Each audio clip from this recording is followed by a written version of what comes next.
గత ఎన్నికల సమయంలో కాంగ్రెస్ మేనిఫెస్టోలో పెట్టిన కామారెడ్డి బీసీ డిక్లరేషన్ కు కట్టుబడి ఉన్నామని Nizamabad rural MLA doctor Bhupathi Reddy తెలిపారు. అధికారంలోకి రాగానే బీసీ 42% డిక్లరేషన్ కు కట్టుబడి ఉన్నామని, త్వరలో ఆర్డినెన్స్ ద్వారా 42% బీసీ రిజర్వేషన్ అమలు చేస్తామని తెలిపారు. బీసీ డిక్లరేషన్ అమలు చేసే ఘనత కాంగ్రెస్ దే అంటున్న నిజామాబాద్ రూరల్ ఎమ్మెల్యే భూపతి రెడ్డితో మా ప్రతినిధి భూపతి ఫేస్ టు ఫేస్. రాష్ట్ర మంత్రి మండలి 42% బీసీ రిజర్వేషన్ ఆమోదం తెలపడంతో రాష్ట్ర వ్యాప్తంగా కాంగ్రెస్ సంబరాలు చేపడుతుంది. నిజామాబాద్ రూరల్ నియోజకవర్గంలో ఎమ్మెల్యే భూపతి రెడ్డి ఆధ్వర్యంలో సంబరాలు నిర్వహిస్తున్నారు. సీఎం నిర్ణయం హర్షిస్తున్నారు. అదేవిధంగా కామారెడ్డి బీసీ డిక్లరేషన్ను స్వాగతిస్తున్న పరిస్థితి నెలకొంది. ప్రస్తుతం మనతోటి నిజామాబాద్ రూరల్ ఎమ్మెల్యే భూపతి రెడ్డి గారు ఉన్నారు. సార్ చెప్పండి, బీసీ రిజర్వేషన్ ఆమోదం పట్ల ఎట్లా అనిపిస్తుంది? ఇలా యావత్ తెలంగాణలో ఉన్నటువంటి బీసీ వర్గాలు అందరూ కూడా హర్షిస్తూ ఉన్నారు. మేము అదే కాంగ్రెస్ పార్టీ తరఫున మరి అదొక చరిత్రాత్మకమైన నిర్ణయము. ఎప్పుడైతే మేము కామారెడ్డి డిక్లరేషన్లో మేము బీసీ రిజర్వేషన్ పెంచుతాము 42% అని చెప్పడం జరిగిందో దానికి కట్టుబడి ఉండి మరి వాళ్ళ బీసీ కులగణన చేసి మరి 56% రిజర్వేషన్ మన 56% పాపులేషన్ ఉందని చెప్పి నిర్ధారించుకున్న తర్వాత 42% ఖచ్చితంగా అమలు చేయాల్సిందే, ఎన్ని అడ్డంకులు ఉన్నా కానీ అని చెప్పి మరి బిల్లు కూడా తేవడం జరిగింది. 2 బిల్స్ పెట్టాము. ఒకటి ఎడ్యుకేషన్కు మరి ఎంప్లాయ్మెంట్కి సంబంధించింది, ఇంకొకటేమో రాజకీయ రిజర్వేషన్ గురించి మన బిల్లు తేవడం జరిగింది. మరి ఇవాళ క్యాబినెట్ కూడా నిర్ణయం తీసుకోవడం అనేది చాలా హర్షించదగ్గ విషయం. ఇవాళ ఇదొక చరిత్ర. భారతదేశంలో 29 రాష్ట్రాలలో ఇలాంటి నిర్ణయం ఎక్కడ తీసుకోలేదు, బీసీ కులగానే కూడా ఎక్కడ జరగలేదు. సో ఇదొక రోల్ మోడల్ కాబోతుంది. మరి తప్పకుండా ఇవాళ చేసేవాళ్ళు చేయలేదు కాబట్టి ఇవాళ ప్రభుత్వం మీద ఏదో అపోహలు ఆరోపణలు చేస్తూ ఉన్నారు కాబట్టి వాళ్ళు 10 ఏళ్ళలో చేయలే. ఇవాళ నేనే చేసిన అని చెప్పుకుంటే ప్రజలు నవ్వుతుంటారు. అది కాంగ్రెస్ పార్టీ యొక్క హక్కు అది. సో ఇవాళ వాళ్ళు ఏం చేశారని మాట్లాడుతున్నారు అంటే 10 ఏళ్ళు ఎందుకు చేయలేదు? కాళేశ్వరం విషయంలో ఇప్పటికే విచారణ కొనసాగుతుంది.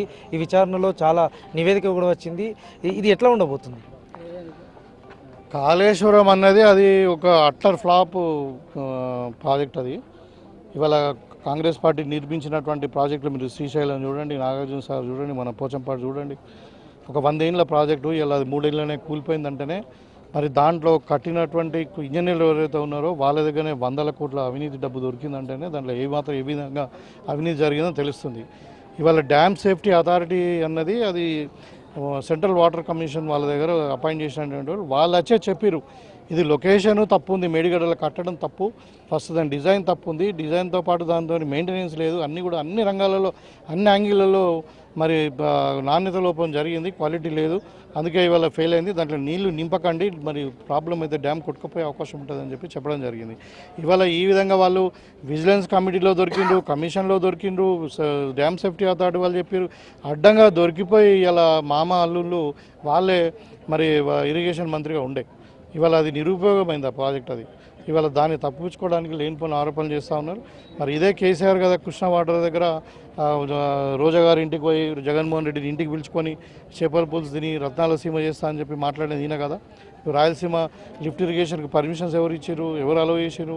ఇవాళ బనకచల్లరా అంటున్నారు. ఇవాళ గోదావరి నీళ్ళు 3000 టీఎంసీలు గోదావరిలో గంగల మన ఏది సముద్రంలో కలుస్తున్నాయని చెప్పి మాట్లాడింది ఎవరు? సో ఇవాళ చేసిన తప్పులన్నీ చేసి మళ్ళీ వాళ్ళు ఉల్టా మాట్లాడుతున్నారు. ప్రజలు వాళ్ళని పిచ్చర్లాగా చూస్తూ ఉన్నారు. అధికారం కోల్పోయి మరి పిచ్చర్లు అయిపోయారు, మెంటల్గా అయిపోయినానే మెంటల్ డాక్టర్ చూపించుకోమని చెప్పి మాట్లాడుతూ ఉన్నారు. ఇవాళ మేము అడుగుతా ఉన్నాం, మీకు ఏదైనా ఉంటే వచ్చి అసెంబ్లీకి రండి. నువ్వు అపోజిషన్ లీడర్గా నెలకు 4-5 లక్షల రూపాయలు జీతం తీసుకుంటున్నావు, ముఖ్యమంత్రిగా నువ్వు సెక్రటరీకి రాలేదు, ఇవాళ అపోజిషన్ లీడర్గా నువ్వు ఫామ్ హౌస్ ఒక పరిమితం అయిపోయి నువ్వు వచ్చి అసెంబ్లీలో చర్చ పెట్టు దమ్ముంటే. అది కాకుండా కానీ ఏదో క్లబ్కు రమ్మను ఇంకేదో రమ్మని కేసీఆర్ నువ్వు పిలిస్తే కేటీఆర్ వచ్చిండు. కేసీఆర్ అంత అర్హత లేదు ముఖ్యమంత్రి గారు అంటే, అది మా ముఖ్యమంత్రి గారిని ఇన్సల్ట్ చేస్తారా మీరు? ప్రజలతో ఎన్నుకున్న ముఖ్యమంత్రి. ఇవాళ కేసీఆర్ ఏమన్నా ఓన్లీ లీడర్ ఆఫ్ ఆపోజిషనే, ఇవాళ కేటీఆర్ ఎవరు ఒక ఎమ్మెల్యే అంతే. మరి ఇక మీరు ఎక్కడ పిలిస్తే అక్కడ రావడానికి మేము సిద్ధంగా లేవు. మీరు అసెంబ్లీకి రండి, చర్చ చేస్తాం, మీకు దమ్ముంటే అసెంబ్లీకి రండి. ఎన్నికల్లో ఇచ్చిన హామీ మేరకు ఇందిరమ్మ ఇండ్లు గ్రౌండింగ్ కొనసాగుతుంది. లబ్ధిదారుల నుంచి ఎలాంటి సలహాలు అడుగుతున్నారు, సూచనలు ఎట్లా చేస్తున్నారు? చాలా సంతోషంగా ఉన్నారు. పేదవాళ్ళ ముఖంలో నా చిరునవ్వు కనబడుతూ ఉంది. ఇవాళ ఇప్పుడు లక్ష్మాపూర్ మన మల్కాపూర్ ఏలో మేము ఇలా పర్యటించడం జరిగింది.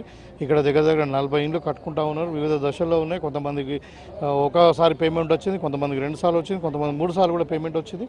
ఇవాళ కంప్లీట్ కాబోతేనే వాళ్ళకి ఏం ఇబ్బంది లేదు. ఇసుకే కానీ మొరం కానీ ఇంకా ఏ విధమైనటువంటి ప్రాబ్లం లేదు. డబ్బులు కూడా ప్రతి మండే వాళ్ళకి పడతా ఉన్నాయి. వాళ్ళు హ్యాపీగా ఉన్నారు. ఇలాంటిది మాకు గతంలో ఎప్పుడు జరగలేదని చెప్పి చెప్తా ఉన్నారు.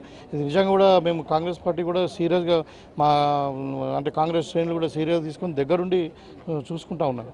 ఇలా కాంగ్రెస్ పార్టీ ఇది ఒక డబుల్ బెడ్రూమ్ అంటే మన ఇందిరా మిన్లే కాదు. ఇవాళ సన్న బియ్యం ఇస్తూ ఉన్నాము, ఇలా రైతులకు రైతు భరోసా ఇచ్చినాము, ఇంకా రుణమాఫీ చేసినాము. ఏది అన్ని విధాలుగా మేము ఇచ్చిన హామీలన్నీ కూడా ఒకవైపు అభివృద్ధి, ఇంకోవైపు సంక్షేమము, మరి నిరుద్యోగులకు కూడా ఉద్యోగాలు కూడా ఇచ్చినాం. సో ఈ కాంగ్రెస్ పార్టీ వాళ్ళ నిజంగా ఒక స్వర్ణయుగం లాగా ఉన్నది. Telangana going to be number 1 in the country. BC declaration విషయంలో ఇప్పటికే కాంగ్రెస్ పార్టీ కట్టుబడి ఉంది. అందుకోసమే మంత్రిమండలి ఆమోదం తెలిపిందని చెప్తున్నారు. ఈ నేపథ్యంలోనే సీఎం రేవంత్ రెడ్డికి, అదేవిధంగా పీసీసీ అధ్యక్షులు మహేష్ కుమార్ గౌడ్కు హర్షం వ్యక్తం చేస్తున్నట్లు ఎమ్మెల్యే భూపతి రెడ్డి చెప్తున్న పరిస్థితి. కెమెరా పర్సన్ కళ్యాణ్తో భూపతి, HM టీవీ, నిజామాబాద్.